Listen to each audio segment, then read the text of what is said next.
My name is Paul Bartholomew, and this is I Want to Hold Your Band. Today's guest is Grammy and Juno award-winning singer-songwriter Chantal Kreviazuk.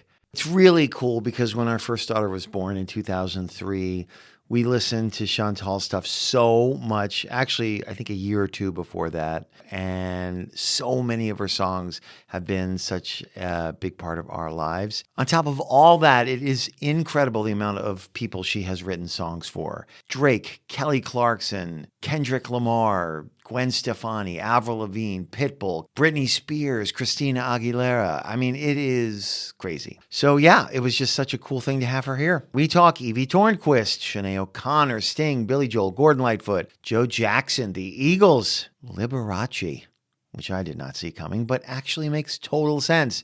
And so much more. Remember, all the songs we talk about have links in the episode description, so click them and vibe along with us. And without further ado, I give you Chantal Kreviazuk.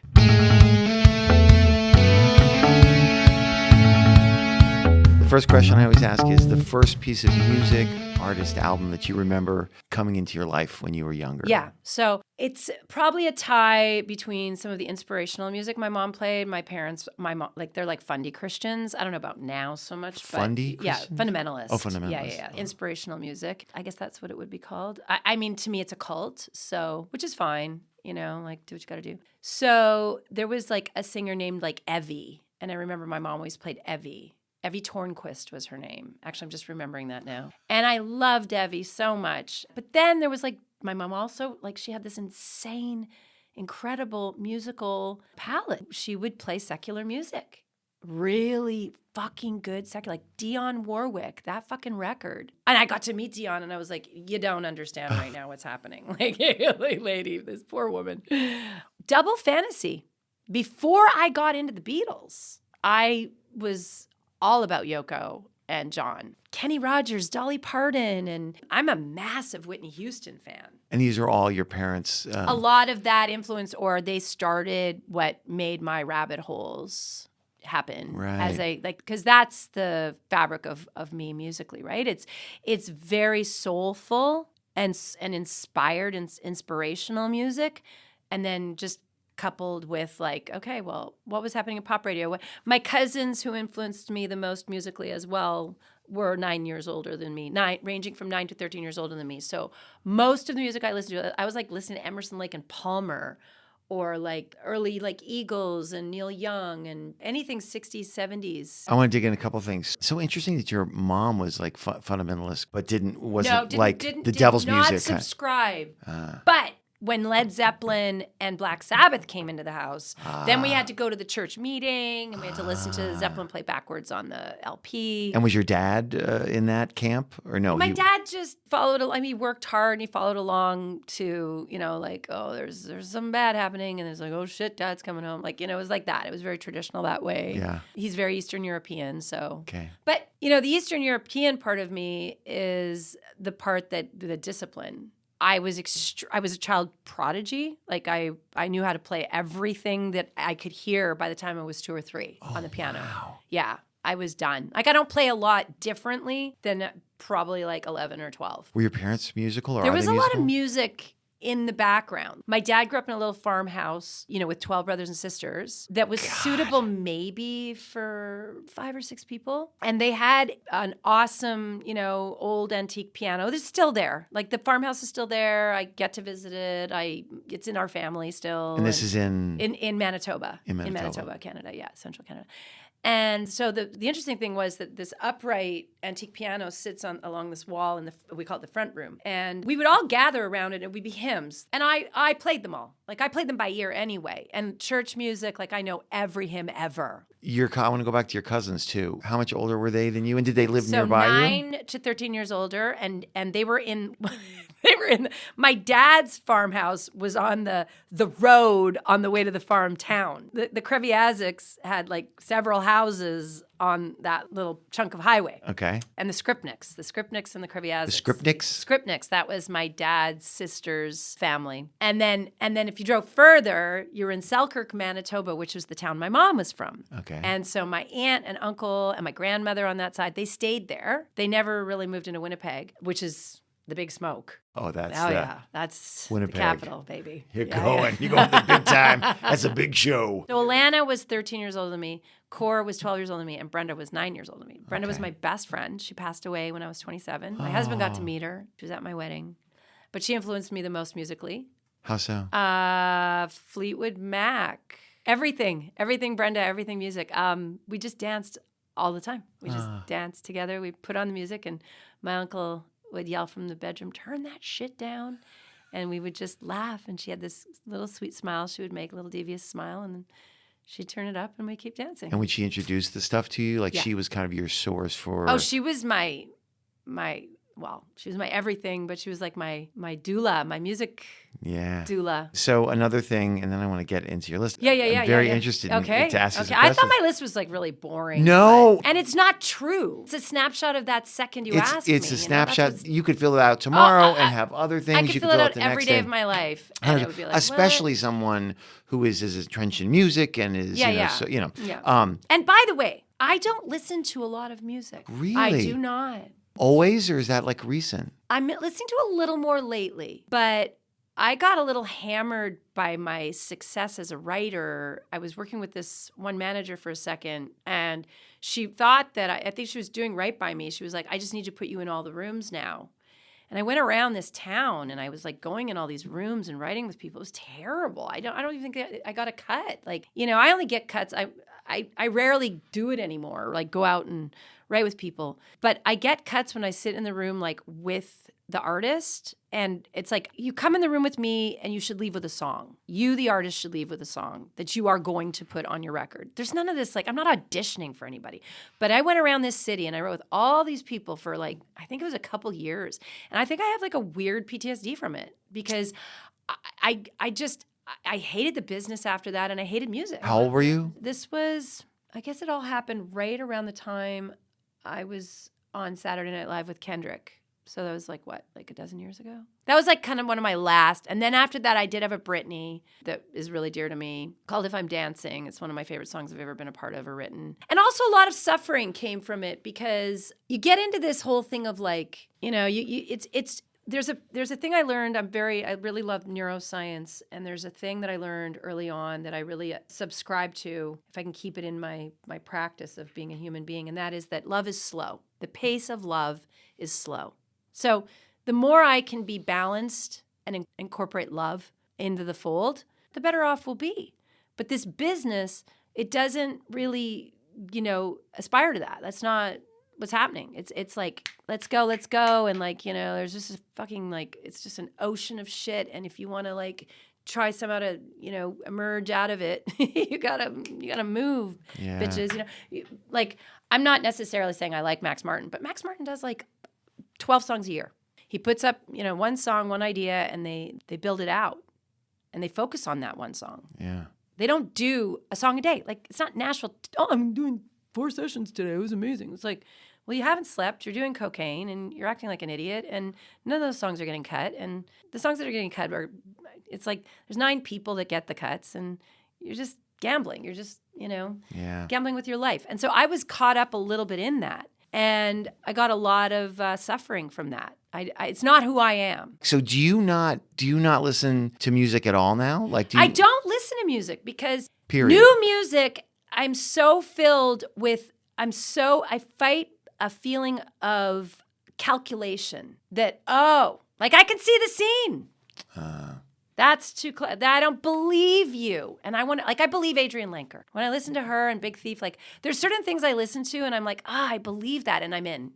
Oh. So it's what I get. You get sometimes. I don't like the calculation of it all. And then I start going down the rabbit hole in my head of like, okay, who wrote that? Then I look it up and I'm like, oh, I know him. Okay. And I do this stuff, and it's too close. I know everybody. I knew everybody. I did all the things, and you've it's like, seen behind the curtain, so you feel like you can't enjoy I've been to the song. Sausage Factory, and it's not pretty. So so not in the car, not at home, like no, I like silence. Yeah, I love silence, and it actually became a bit of a thing in my marriage. My husband's discovery and love affair with music is later than mine. Mine's so early, right, and my ability was ridiculous. at such a small age, a young age. And he aspired to it later. And he picked up his guitar. He was like 16, 17 when he picked up guitar, right? Fell in love with, Gabriel and U2 and all this. And he started, he got in a band and whatever. And it's like, I feel like I got 10 years on like I've got more years, and I'm like, I'm kind of closed, but in the most beautiful way, because my well is now always full. Like if I do decide to go in a room or have an opportunity, it's like what is going to happen is going to be so honest and beautiful and meaningful and rad, and I'm excited about it. Yeah. I want to be excited, You can still, though, musically, you can still enjoy music, but it's when you're creating as an extension of your creativity and your truth. My creativity. Yeah, it's a sacred, beautiful thing that Yeah. I don't want to. I feel like I sort of fucked it. Like I kind of messed it a little. I pillaged it a bit. Right. Yeah, and I mined it. Like when you leave them, when the miners leave, It's just it's just like, ugh, what happened here? Right. And That makes sense. Yeah, and it That makes sense. and so many. And by the way, I haven't even brought up like the minutia of the suffering of it and the ruins of it. It's awful. I don't even like that version of me. And I knew at the time. I'm like, where am I?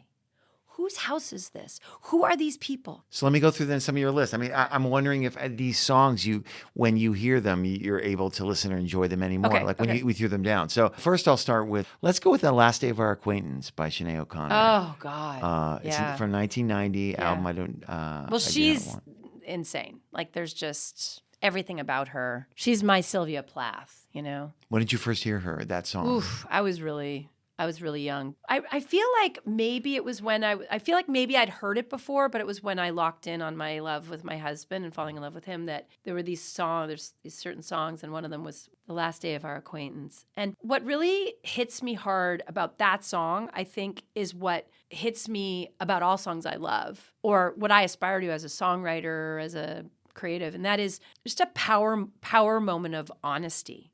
You used to hold my hand when the plane took off.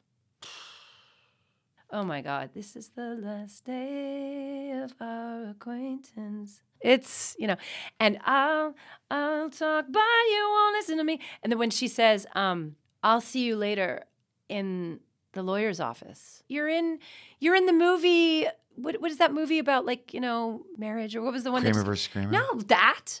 You're in that. You're in the one that came out recently with Scarlett Johansson. Oh, yeah. I watched that one, actually. Portrait of a Marriage or something like that. Yeah. Anyway, it's really cool to me when you can bring something incredibly honest or clinical almost. I love that juxtaposition. And Yeah. I love honesty. Just even a dose of it. Just a little, yeah. How about there's a couple songs that I know that I'm just so interested how. Okay. Russians by Sting. Oh my God. When did Yeah. that come? It's from 1985. So did Yeah. it at that time come to you? I got into the dream of the Blue Turtles the second I knew that Sting had made his own thing. I think I ran out and got the album. Oh, really? Yeah. Oh my God, that record. And then I went by myself to the concert. You I did? snuck in the Winnipeg Arena by myself. How old were you? I was about 18. I was a lounge player in the hotel that he stayed in, and so I met him after his concert that night, accidentally. Wow. Kind of accidentally. Yeah, it's a long story, but I walked up to him to let him know, that I'd been there and that like he was such a big part of my life. And he kind of told me off. He did? Yeah, he did. He was a dick. He was Really? mean. Yeah, he was mean. Yeah, and that shaped me. You were so vulnerable, and you said, "Wow." Yeah. And I was scared to say something, and it was awkward. It was horrible. And that really shaped me, because if somebody ever says that they were at my concert or that I've transported them or transformed them in some way, I see it, and I see that vulnerability. I see it's actually a bravery you have Yeah. to share with any creative. That, hey, I generally now I don't even go up to people at all, and I literally revel in their freedom in that moment, that Right. they don't have to feel anything, they can just be obscure or I be, get that. and Yeah. I because it's complicated. Yeah. But if someone comes to me, I'm gonna be as best I can. Well, that's challenging though from that aspect. Because you're a human. Yeah, you're a human, and like people are getting you at all points in your day, and you can't. you're supposed to be like the best version of yourself. Yeah. And you know what's interesting is I bet you Sting was not happy. I mean, listen, I remember him leaning over his whiskey on the rocks by himself in an empty lounge because it was an otherwise Tuesday. You know what I'm saying? Like there was no one there that I wasn't booked to play that night. So there's the beginning of the story. Of course. Yeah, There's yeah, always yeah. a beginning, a middle, and I forgive him. I don't care. I think I've bumped into him a couple times since then with Trudy, and they're rad. Another one, Allentown, Billy Joel. I was so curious. God. Bum, bum, bum, bum, bum, bum, bum. Hey, hey, he hits the spots. Like he hits the spots. He's dissonant. He's got his dissonance down. He understands it, and it's just he kicks my ass. I can listen to that song over and over again 1,000 times. Like I'll like go into like a crazy laundry room mode and just turn it on, repeat, and I can't get enough of it. Really? It hits my pain and suffering and joy at the same time. Like it just hits it. Wow. Yeah. It came out in 82. Do you And think and that the, you heard and the it? soul too of like Allentown, doom doom boom boom. Like he still gives me my cadence, my hymnal cadence at the end. So I get it all. I get my inspiration music from my childhood mixed with, you know, my piano, my John Lennon from Double Fantasy. I get a little bump because it's up tempo. I get story, you know, like he gives me the Springsteen-y, like, okay, where are we? We're on the East Coast. There must be something in the water, maybe, because it's like a little bit cold. And yeah, that song is everything to me. Did you first hear it when it came? Oh, came that out was 82. It came out. I heard it when it came out. Really? Oh yeah, absolutely. And it struck through you then. Do you Oh, remember? it did the same spear going through me in this moment as it did the moment I heard it. Wow. Absolutely. I have to say probably the most important thing I would say about my music journey is that I say I don't like to listen to music, but if you put on music I love from the day before I got a record deal, I'm safe and I'm like in my glory. Even shitty music from back then, I'm in my glory. Anything after that came out after that, I struggle. What year was that? 1996 record deal. Wow. Yeah. Different lady after that. And all those things that because of all those reasons you said. Yeah. It's too hard. It was like, you know, all the first 100 interviews I did were about Alanis Morissette. Like, okay, she's got a record. It's cool. Like, chill the fuck out. Right. Like, you know, and that had to do with the patriarchy and politics and all these things. And it's like, music is so much, I don't know. It's not that it's not impacted by all that. It's just that it's about our like little micro individual experience. Yeah. And I don't know. It's too bad, right? That it's fantastic that I had got an opportunity to get a record deal and everybody was like, oh, sign the women. Give me a binder of women. Oh. So that's great. They did that. But then at the same time, it pigeonholed us all and like we were stuck as well. It's Right. like, I'm just a person, you know? And that was the beginning of saying the wrong thing and getting trapped in a sentence or a stupid thing. And it's like, I'm a kid. I'm a stupid idiot. Like, why are you even listening to me? Stupid idiot. Yeah. Sundown, Gordon Lightfoot, Sundown. 1974. It's... Do you remember when it came into your life, first of all? That Parents? is transcendent for me. I think that would be out of that, like, that music movie you see that it's just playing in the background on the radio. Yeah. You know, it's organic in the way that it seeps into your veins. And it's just, you don't know when, you don't know how. Right. It's one of those. Let me go to a question that I usually I ask. did a show with Gordon Lightfoot. You did? I fucking did. And I got to do a couple events with him. And this one we did, it was private. It was me and Gordon. Really? And I remember I played my set and then I sat down. They put me in the front row, like a front table. It was maybe only 40 people there. Just several, like 8 tables of like, there was a small bar table type thing. And I sat down and Gordon played as close as you are to me. I've done this with Elton John. Oh my God. And he stood there and I mean, he was old then. And then I still saw him. It makes sense he's passed. Right. Like finally, it's like, no fucking kidding. He's died. Like Christ, you know, like his voice was so small in the mic, but it's like, oh my God, that's Gordon Lightfoot standing in front of me. Was it meaningful when it happened, or was it like, oh, that's not what I thought it would be? No, of course it was. It was, yeah. Of course it was. I want to go to logistics of going back. Do you remember the first piece of music that you bought for yourself? Yeah. Jump and Jive. When did it come out? So the album came out in 1981. I think I bought it when I was 11 or 12. The album for my dad had bought me a beautiful whole sound system. And it had a turntable and it had a CD player. Wow. Did it have it in your room? Yes. And my mom says that I listened to Desperado. Was it Desperado I listened to? Or Pretty Maids All in a Row? Or no, maybe it was Take It to the Limit. All night, every night for like months. And I would just put it on repeat to sleep to. Wow. And to let the boys in my room. But don't tell my mom that part. Yeah.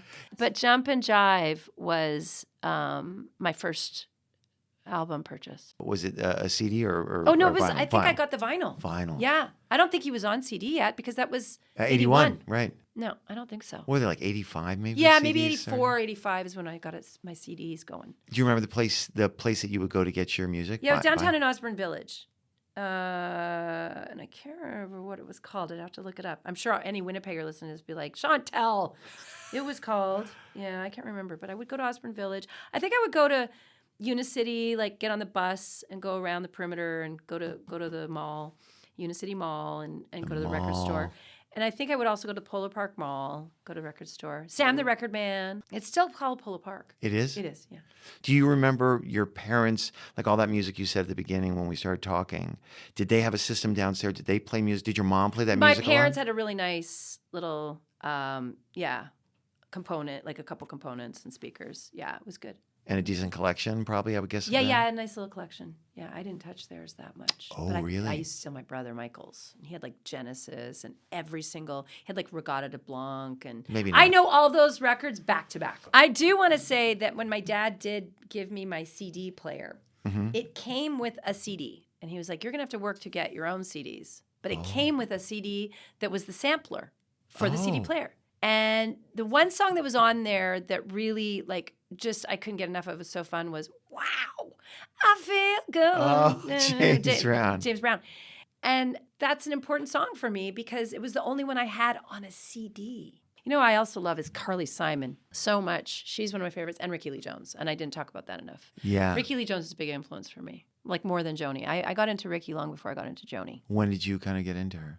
Joni was later, like in my 20s, but Ricky was like, I was a teen and I discovered her and I don't remember exactly how. One other question I want to ask you. Your brother. You said your brother. So was your brother, Michael, an influence on music? Michael and Trevor. Yeah, very much so. Like Black Sabbath, you know, and Judas Priest. And tons of Zeppelin, but that was my wacky neighbors next door. There were 4 boys next door. I was the girl next door. And there was a little path from our kitchen door into their kitchen door. And I just went there whenever I wanted. I went down in the basement and we would just be playing big records. Like, they would just, you know, and they'd be getting high and playing records. And I would sit there and learn. And then I would go back to my house and my brothers were listening to far more like poppy. But like they converged at like Metallica. Because my brothers like Metallica and so did those. Like, that's where Metallica got everybody. 3 musical artists you'd like to have a dinner party with, dead or alive? Well, John Lennon. John Lennon, okay.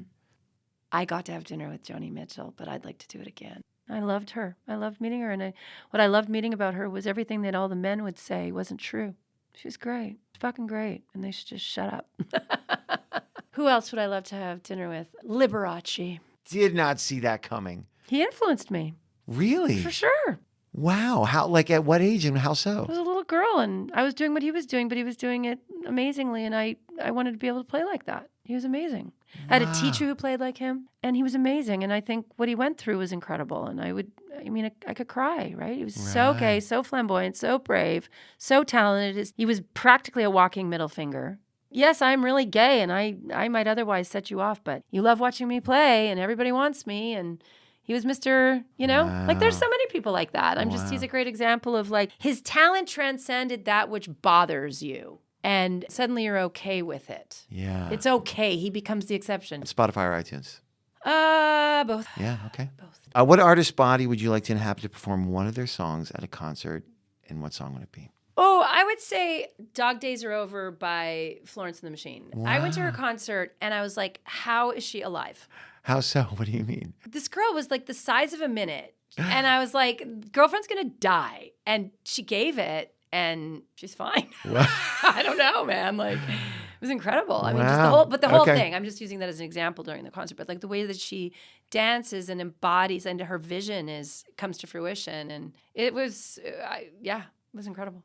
Musical artist crush? Probably probably something like, I mean, musical artist crush means so many things to me because it could be like an actual crush, like a dude, because Right. I'm quite straight. Right.